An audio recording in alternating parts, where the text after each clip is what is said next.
CBU men's soccer is back on top with their second straight WAC championship. Can't even describe it right now, how I feel, how the boys feel. We worked all year for that, and we just made it happen again. And I don't even know how I feel right now. I can't describe it. How has this team become so unstoppable, and can they keep this up with losing some key starters next year? CBU is a soccer school with the women's team dominating all regular season long after the tough loss in the WAC tournament. Who will have to step up for the Lancers next season? Basketball is back as we take a look at the blowout win against SF State and look at why this team has the chance to be so good in the WAC this year. With the women's team having a tough end-of-season loss in the WAC tournament last year, who will be their biggest threat in the conference? With their best season since 2018, how has the volleyball team turned their momentum around as a huge WAC contender? And finally, new conference no problem for men's water polo. Why home advantage is the biggest key to the Lancers' dominance this season in WCC. Lancer Sports starts now.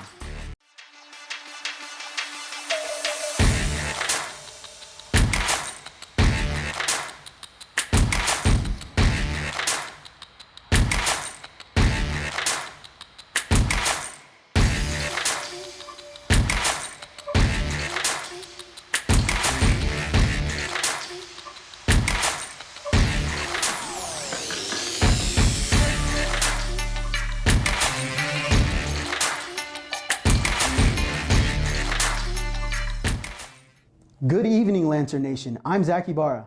And I'm Brett Rosen, and welcome to CBU TV's first edition of Lancer Sports, where we talk all things CBU athletics. So, Zach, with CBU men's soccer dominating the WAC these past 2 seasons, going back-to-back in the WAC championship game, which, mind you, if no one else knows this, that is the first time a team in the WAC conference has won back-to-back championships in the WAC tournament. So it's a great feat for any team to be able to do. It's history made in the making over there. So with that being said, who or what do you think makes this men's team so dominant in the WAC? Well, I've just got to say, they've been crushing it all year long. You look at their away record, 5-1-2. That's telling me that they can just dominate anywhere, no matter the environment.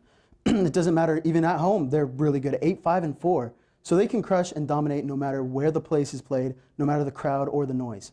Not to mention, Noah Premack, he is dominant as a goalkeeper for the Lancers. He has 34 saves on the year and has protected the goal like nobody else. So I'd look out for him in the future. No, definitely. I mean, you got the back line with Thomas Beecham, Antonio Gomez, Bjornsson over there in that back line. You have 3 of your 4 backline players at 6'2" and above. You can definitely credit their defense, especially if you have a captain like Nolan Premack, who, mind you, is also 6'2", 6'3". And back at that goal, it's tough for any team to be able to get behind that back line, go in and try to score a goal early on against this team. That's what makes this team so dangerous, is that defense. And then with the goal scoring, you got guys like Lewis Mueller with 9 goals on the season, with Leo Mendez with 7 goals on the season. And you also even have freshman Drew Harden with 2 goals on the season already as a freshman. So this team is young, they can attack, they are very good off the ball, and they're also really great at getting first clean passes on the ball there for themselves, and that defense has been dominant all year. But as you were saying, with Premack, with Nolan Premack, as I was saying, with Lewis Mueller being so dominant and Thomas Beecham on that back line, 3 top-tier starters are leaving next season. Who do you think is going to have to step up for the Lancers for this team to be still successful next year? Well, you look at the symbol of consistency for most teams in any sport, really, and it's the head coach. They'll have to lean on him throughout the rest of this season, next year, just to get him to where they are stable and consistent throughout the year. No, definitely. I mean, you're going to have to rely on your head coach, who's been so successful for this team so far throughout the different seasons he's been here so far. You're also going to have to lean on freshmen like Drew Harden, like a Barrero, to keep attacking that front line for you to be able to get back over there. This team is a young, fast, quick squad.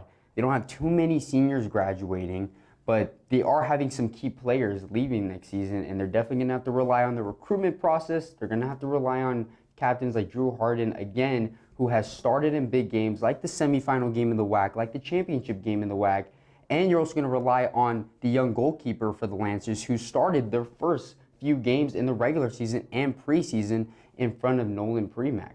So that's going to be very important for the Lancers to try to keep it going and try to consistently be good in this WAC conference. No, I absolutely agree with you. But let's kick it off to the women's side of the pitch. The women's team went on a 13-game unbeaten streak, and they unfortunately lost in the semifinals of the WAC tournament to Seattle U. What does CBU need to do to get back to that WAC championship next year and finish the job, Brett? Well, I think to be able to do that, you got to make sure that this team doesn't lose who they are and who they were all season long.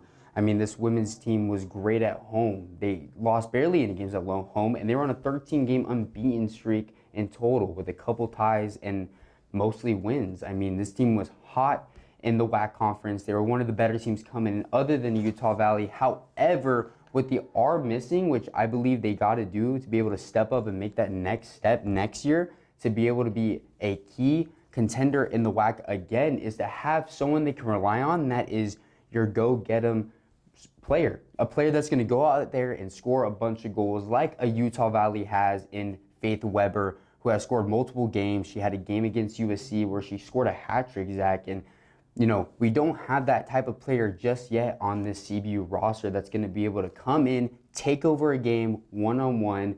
You know, they rely on their defense. They rely on a person like Kaylee Hauk to jump that line and to get some crosses over and to get some headers into the box. However, you do need a player that's going to be able to come into a game and just take it over. Yeah, and they do have Noah Schumacher, obviously. 64 saves on the year with a .853 save percentage. She has been crushing it all year long, protecting the goal. I'd look out for her. I know her time's up here almost at CBU. So kind of just like look to those other players to lean on next year. No, definitely. I mean, you're going to have to rely on the younger players kind of coming in, stepping in. We saw a few players towards the end of the season get some starting playing time, especially in that WAC tournament, in that semifinal game to kind of, you know, get their boots onto the pitch over there and just to get that experience in the WAC tournament overall. You're going to have to rely on them. You're going to have to rely on the recruitment process to see who your goalkeeper forward is going to be, as they're going to have to fill some big shoes with Noah Schumacher, who has been a WAC goalkeeper of the year multiple times, a WAC goalkeeper of the week multiple times as well, has won numerous awards and has countless and plenty of saves. Those are tough shoes to fill, and you're going to need someone there that's going to be able to fill those roles. And you're also going to have to look forward to that back line to see if you can build that up to make sure that whoever's the new incoming goalkeeper, that they're not having any pressure like Noah Schumacher did this past season, and to make sure that they hold that back line strong and just make that goalkeeper spot as easy as possible. With the women's team being so dominant, it's super exciting to see how that soccer program is going to continue to grow, Zach. But with basketball season coming back into action for the Lancers, they blew out SF State in the second half after a slow start to that first half where they were trailing at some points. With the potential of this team being so high in the WAC, Zach, what do they need to do to stay dominant, and who are their biggest threats in the WAC tournament? Yeah, well, their biggest threat right now is themselves. I mean, they just got to get over the hurdle of kind of some of the penalties, maybe some of the like just bonding that they have to do to be that successful team. As for who you can look for, Dominic Daniels, you can rely on him. Against San Francisco State, he had 22 points. Against Jackson State, 25 points. He's our leading scorer. So he's crushing it out there. I look for him in the future. No, definitely. I mean, Dominic Daniels is such a high-flying player. He is exciting off the ball. He's exciting on the ball. He's that guard, that 1-2 punch guard that you have been looking for if you're the Lancers, someone that's exciting, that can come off screens, catch and shoot three, who can handle the ball well, find the open man in the corner.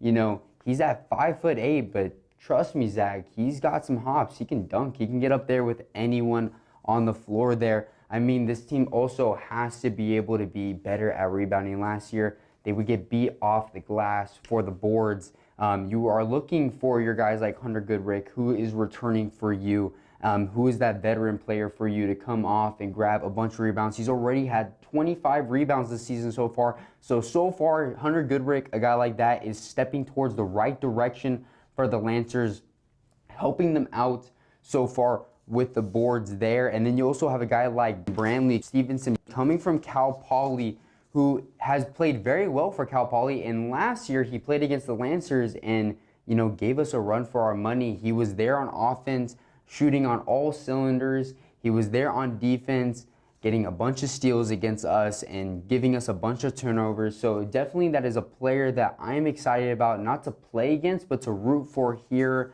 in that event center. Other than that, though, I mean, we also got to love the crowd of CBU kind of coming in. We saw in that GSU game where we had about 5,000 people attend that matchup, which was an exciting matchup to open up Family and Parent Weekend there. So, I mean, you're loving the crowd. You're loving guys like Dominique Daniels over there and Brantley Stevenson. But what do you think about this team needing to get more boards, get more rebounds to be dominant? Well, like you said, they got Hunter Goodrick, so they can rely on him and trust that he'll do that. But like you said, I'm glad we had Brantley Stevenson. I was kind of worried about him as well, but we got him on our side of the fence now, so we should be good to go with him. But as we bounce it to the other side of the court, CBU women's basketball has been on the rise these past 5 seasons. After last year's tough conference loss, what makes this team so much better this year, and who do you think their biggest opponent is?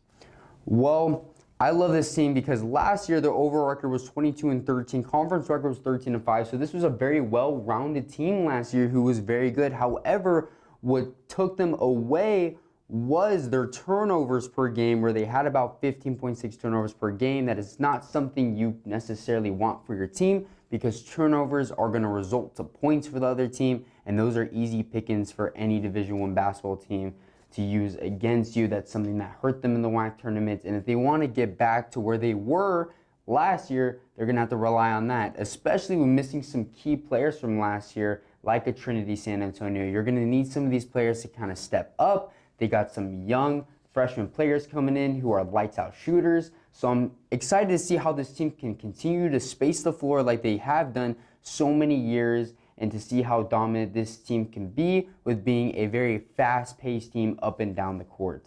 Yeah, Trinity San Antonio, wish we could have had her back. But we have players like Grace Schmidt. Don't sleep on her. She has 181 field goals made this year with last year with 468 points.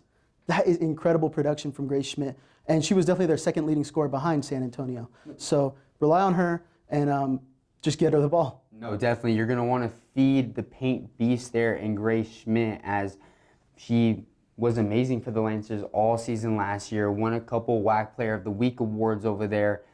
She helped out with that team in the paint overall. And also, if you feed the paint, you're going to have less turnovers, less sloppy passes, and if you can win the field goal percentage over the incoming teams, that's going to go very well in the WAC tournament over there.